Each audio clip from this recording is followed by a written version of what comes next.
Mpaniriza nze Lubega Ibrahim Kasinga nkwebaza okunyumirwa ebyafaayo.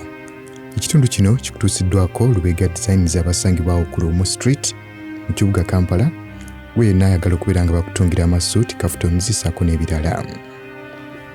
Bano nga bamaliriza okubeera nga babatendeka bwe batyo baalinnya ennyonyi okubakomyawo ku kisaawe ky'ennyonyi Entebbe mu 1980 mwezi gwali gwa 7. Bano mu kudda e Uganda baali balabira ddala nga bakomyewo ku butaka era nga basuubira bagenda kubaaniriza mu nnyaniriza ekyasinze okubeera ey'amaanyi, nga bamanyi bagenda kusangawo bbandi z'amagye nga zikuba abakulu mu magye, ab'enganda, abako n'ab'emikwano nga babalinze. Nti wabula kye baasanga ku kisaawe ky'ennyonyi Entebbe oyinza okigeraageranyako ku lumbe lw'omuntu omwavu nga talina babe. Nti abantu ba bulijjo baali tebalina kye bamanyi, ng'ate n'abatonotono be baasangawo bali nga bataagala kumanya. Nti obukulembeze bw'amagye bwali tebulina kintu na kimu kye baali bateeseteese nga tewalina muntu yenna aliwo okubaaniriza. Bano baakonkomalira ku kisaawe nga buli omu alina omugugu gwe amaga gy'adda talabayo. Mu kadde kano tewali n'omu yali amanyi wa gy'agenda kudda, wa gy'alina kuripootinga yadde okubeera ng'asaba olukusa. Bano baatuuka ku kisaawe ky'ennyonyi mu ssaawa nga 6, essaawa zaagenda okuwera 8 nga tewali muntu yenna yazze kubakima. Wabula essaawa zibeera ziri mu 10 ez'olweggulo Kapiteeni Obooti n'ajja.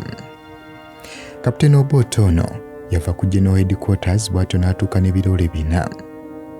Basajja bakulu bano abaali bava okutendekebwa buli omu yali ayambadde nga bw'ayagala mu kaseera ako, wabula baabagamba okubeera nga balinnya loole zino n'emigugu gyabwe. Wabula ekyasinga okubamalamu amaanyi Kapiteeni Obooti ono yali abayita bakadeeti, kyokka nga bakanya kumutegeeza tebakyali, baafuuka b'ofiisers naye nga yeetawulira akanya kubayita bakadeeti. Bano baawulira ng'ekitiibwa kyabwe kityoboddwa n'amaanyi ne gabaggwa, naye nga tewali kyakkola, bwe batyo ne babavuga okubajja ku kisaawe ky'ennyonyi Entebbe ne babatwala ku Republic House.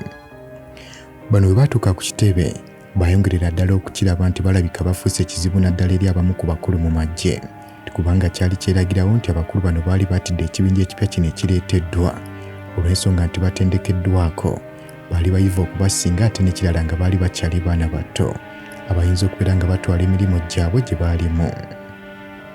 Era bano baali babalabanga abataddewo embeera etali ya bwenkanya, kubanga mu kaseera ako abasinga obungi baali balowooza nti amagye naddala abakulembeze balina kubeera nga bava mu mambuka ga ggwanga. Yadde nga Pecos, Kutesa ne banne abaali emmunduli nga batendekebwa, ebyokusolagana n'okwerumaluma baali babitadde ebbali olw'okutendekebwa kwe baali bafunye, nti wabula ate bwe baakomawo e Uganda ne bittuka buto. Gano baatandika okubeera nga beesosola mu mawanga, eddiini ssaako ne mu nzikiriza y'ebyobufuzi. Bano nga batuusiddwa ku kitebe ky'amagye baabatwala mu holo olukiiko lwa Buganda mwe lwali nga lutuula, era ng'olwabatuusayo Kapiteeni Obooti n'atandika okubayisaamu amaaso. Ono yabayitirawo bakadeeti ne baleekana nga bamutegeeza nti be b'ofiisa, kyokka era n'alemerako. Ono yayongerako okubatiisatiisa nti mu myezi 6 egijja ekitundu ku bo bajja kubeera bafu, ate ekitundu ekirala nga bali mu kkomera eruzira. Nti okumanya Kapiteeni Obooti ebigambo bye bye yali ayogera yali tasaaga, nti ekiro ky'olunaku olwo lwennyini Second Lieutenant Mugisha yali alina muganda we omulongo nga naye kadeeti yattibwa ekiro ekyo mu ngeri etaategeerekeka. Okusinziira ku Pecos, Kutesa yategeeza nti mu bonna abaagenda okutendekebwa emmunduli 3 tebasobola kuyita koosi eno, omu ku munnaabwe bw'atyo n'attibwa mu ngeri etaategeerekeka ne basigala 266. Oluvannyuma bano baddamu ne babateeka mu bimotoka, bwe batyo ne babavuga ne babatwala mu balakisi Embuya. Nti balakisi y'Embuya eno ebizimbe byali bikaddiye nga birudde okuddaabirizibwa, nga byali byasemba okukozesebwa mu biseera bya Idi Amin mu 1979. Bano buli omu bamu omufaliso gwa yinki emu, era ne babategeeza nti emmere egenda kubatuukako mu bwangu obw'ekitalo. Nti emmere yatuuka oluvannyuma wabula nga yonna yali terabikako, nga kaali kawunga aka kyenvu akatayidde, nga kw'otadde n'ebijanjaalo ebyali tebiyidde nga mulimu ne kawukuumi. Oluvannyuma bano baakitegeera nti akawunga kano aka kyenvu kaali kaweereddwa Uganda ng'emmere y'ebisolo nga kavudde mu ggwanga lya Amerika. Tiwabula omukisa bano gwe baalina kwe kubeera nti waliwo enjawukana mu byobufuzi nga buli omu eyo omukisa gy'agufunira. Era nga ba Second Lieutenant abaali bakkiririza mu UPC, ogeza ng'omugezi Kagata Namiti bo baali baweereddwa dda n'emmundu, nga kw'otadde n'okuvuga emmotoka ez'ebbeeyi, kyokka nga yennamise alina pisito nga kw'otadde n'abakuumi abaali bamutambulirako. Pecos yategeeza nti bonna baali balina kubeera ba sekendi lutenanti, wabula Namitsi ne kampani ye bo baali beetwala nti bamejja. Ku ludda lwa Pecos Kutesa. A'udhu billahi minash shaitani rajim. Bismillahir rahmanir rahim. Assalamu alaikum wa rahmatullahi wa barakatuhu. Nze Haji Kabogoza omusomi w'edduwa ntereeza ensonga z'amaka ebyenfuna n'endwadde ezitategeerekeka. Haji Kabogoza omusomi w'edduwa nsiŋŋaanibwa Ekitigoma ku lw'Ejjinja. Bw'obanga otuuse Ekitigoma mu ttawuni ku siteegi osobola okuba ku nnamba z'essimu ezo z'olaba zitambula. Gwe wenna ali ewala oyinza okuyita ku mukutu gwaffe ogwa WhatsApp ku layini eyo eya MTN obudde bwonna mbeerako. Ku ludda lwa Pecos Kutesa agamba nti mu kiseera ekyo omugenzi Samu Magala, omugenzi Seguya ssaako n'omugenzi Samu Katabalwa baali bamaze dda okutwala obukulembeze bwa Fronasa. Era Pecos Kutesa aba ali awo Embuye agenda okulaba emmotoka nga zijja ne bamukoowoola ne bamutegeeza aveewo bamutwale mu kifo ekirungi. Magala bw'atyo yavuga Pecos Kutesa n'amutwala ku International Hotel ne bamuwa ruumu eyiye ne bamwanjula ne wa Reverend Father Okoth. Ng'ono yali avunaanyizibwa ku nsonga z'ebyensimbi era ng'oluvannyuma yafuuka munnakibiina kya UPM ekyavuganya mu kalulu k'ekinaana.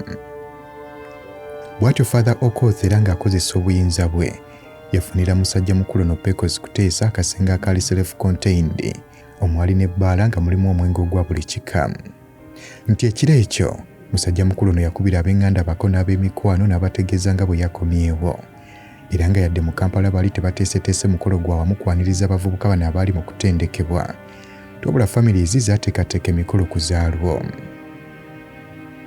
Baabalala baali bayingidde amagye be baali balese wano mu ggwanga lya Uganda nabo nga batendekebwa. Kigambibwa nabo baali baamala okutendekebwa era bwe batyo ne bateekebwa mu units ez'enjawulo. Wabula Pecos yategeeza tamanyi oba kyali kiteeketeeke oba gwali mukisa bukisa nti bonna abafronasa baateekebwa mu balakisi emu ey'omu kitundu eky'ebugoloobi, nga balakisi eno mwe yali mwe mwali Ministry of Housing mu biseera bya musajja mukulu Milton Obote, nga Idi Amin yazifuula balakisi. Ate bo abakikosi maalumu ssaako n'abaali ab'amagye mu Uganda Army nabo baateekebwa mu General Headquarters Mbuya.